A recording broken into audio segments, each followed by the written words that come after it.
On this week's Most Craved. Beetlejuice, Beetlejuice, Beetlejuice 2. The Walking Dead goes to L.A., but nobody walks in L.A. Where has all the rum gone? Where's all the rum gone? Ooh.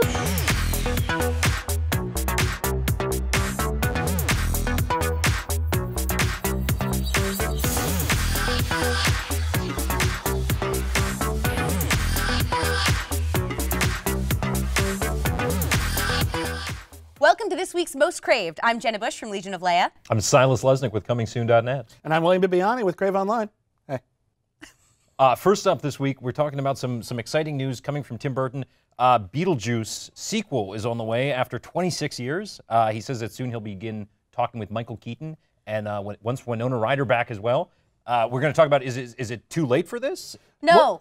Well, here's my thing. Has there ever been a sequel to a nostalgia property that came out decades after the fact that has been really, really, really good? Sure. Okay. Color of Money.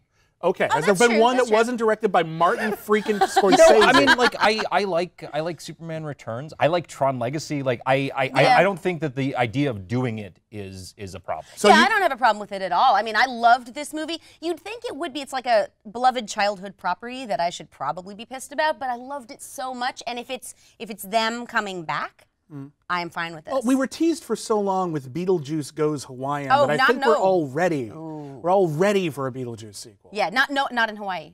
Now, what's wrong with Hawaii? What do you have against Hawaii? It's the Sunshine State, I think. Did you ever read the synopsis for it? No, that's California. We're in that right Never now. mind. Okay, fine. It's Actually- a great state, though. I've been there. I like the idea of Beetlejuice Goes Hawaiian, which was the old script that was going to be made after the original Beetlejuice, just because it's so odd. It is. Yeah. It is odd. It was always an odd premise, though. I mean, that was the thing about Beetlejuice that I think we all loved, was that it was so inventive and it was so strange, and there really wasn't anything quite like it in a lot of different levels. I mean, just putting Harry Belafonte in like a ghost story in the first place is so strange. That I'm just worried that if we're going to go back to it, there's going to be this level of reverence that we tack on to a lot of our nostalgia sequels like Tron Legacy, where we have to take it all so seriously, we have to keep going back to everything we saw in the original, that it's not going to feel fresh and it's just going to feel like a cash grab. And that's the last thing I want. I don't know that they would do that. Although we were actually talking before the show about whether or not they would update the makeup or they would keep it like this, or I don't know. I mean, I think also it's Michael Keaton. So if Michael Keaton's going to do it, if he's going to do it, I totally. Have you seen Birdman? I will. Here's the thing. I buy it. He's got all the goodwill back from Birdman, and Birdman's a fun movie. I Yeah. think you should all see it. But I'm just worried. I want him to pick the right project after that, because I don't want him to be like, oh yeah, he could be the sidekick in the new McBain movie, or he can make the flabtraption of Colonel Husband V. Huffnagle. I I would would say say it's that. not even just Birdman, though. I mean, for the past few years, we've been seeing Michael Keaton in a lot of Yeah. really great projects. Yeah.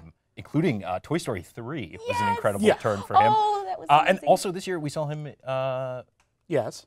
I'm sorry, I'm thinking the wrong film. Oh, well, never mind that. We did not see No, it. but Michael Keaton is one of those guys that, like, it's really hard to not like Michael Keaton. Yeah. And if he wants to play Sure. Beetlejuice, more power to him. I will Fair watch enough. him play Beetlejuice, and if Winona Ryder comes back, that's also awesome. Really, this is one of the few times that I hear about a sequel that I'm excited.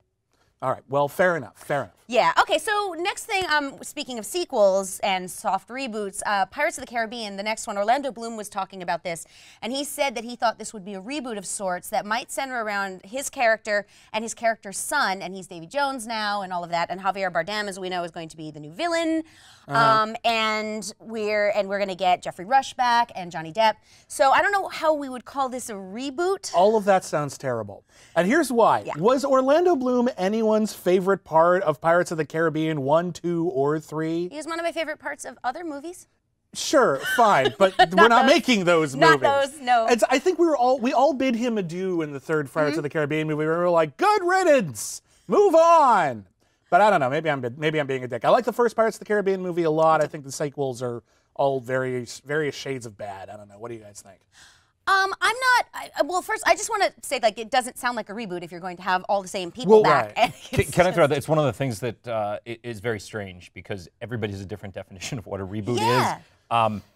And there's no steadfast definition just because it's a term that's been evolving. What Orlando Bloom seems to mean by saying reboot is, oh, they're trying to do different characters. They're trying to go in a different direction. Right. Yeah. that isn't the way I think of a reboot. On the flip side, when Paul Feig says he's rebooting Ghostbusters, it sounds like he means, oh, this has absolutely no connection to Right, Ghostbusters. except for ghosts. So they're very different things. Reboot is just a term that gets thrown around. Well, it sounds like they're trying to redirect the franchise. And something else that Jerry Bruckheimer said a few months ago was that the new Pirates of the Caribbean movie might not even have elements of the supernatural. Now, if Orlando Bloom is in it, then yeah, okay, fine. He's Davy Jones now. It doesn't quite play. Right. But I was excited about that. I was excited about the idea. Let's just do a goddamn pirate movie. That's what I wanted in the first place. I like pirates. I'm on board for that. Yeah. Like Master and Commander all the way. Oh. Yes. And I'm going to awkwardly segue into The Walking Dead. Now, they've been teasing us with a spin-off of The Walking Dead for a while now. And now we actually found out more about it. It's going to take place in Los Angeles just at the start of the zombie apocalypse. It's going to star Cliff Curtis, great actor, as a divorced teacher. Thank God we know he's divorced. Very and important. There's also going to be a female guidance counselor, and I presume they're going to fight zombies. I'm guessing.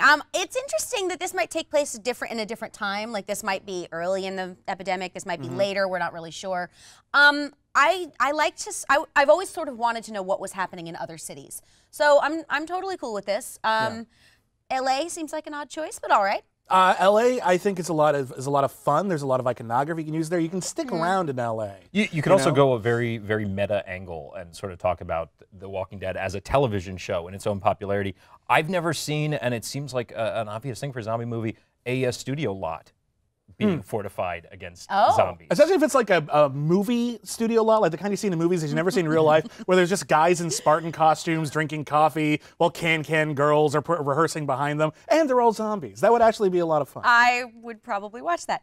Yeah. But I'm actually excited to see this. I sort of fell off of the original series a little bit, but something new to sort of give it some fresh blood. I'm on. Yeah, it lost its momentum. That was my thing with The Walking Dead. I hear the new season's great, but I dropped off because last season was so boring.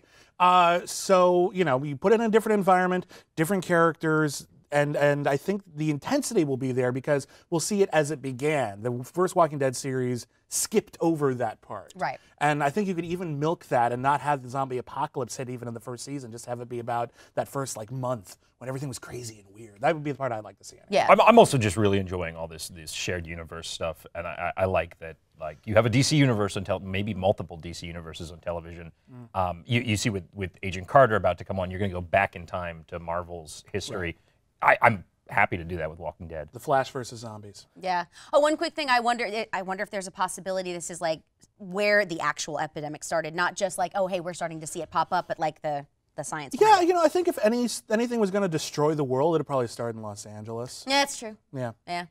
Well, on that note, thanks for joining us. Make sure you come back next week and follow us on Twitter @Most Craved.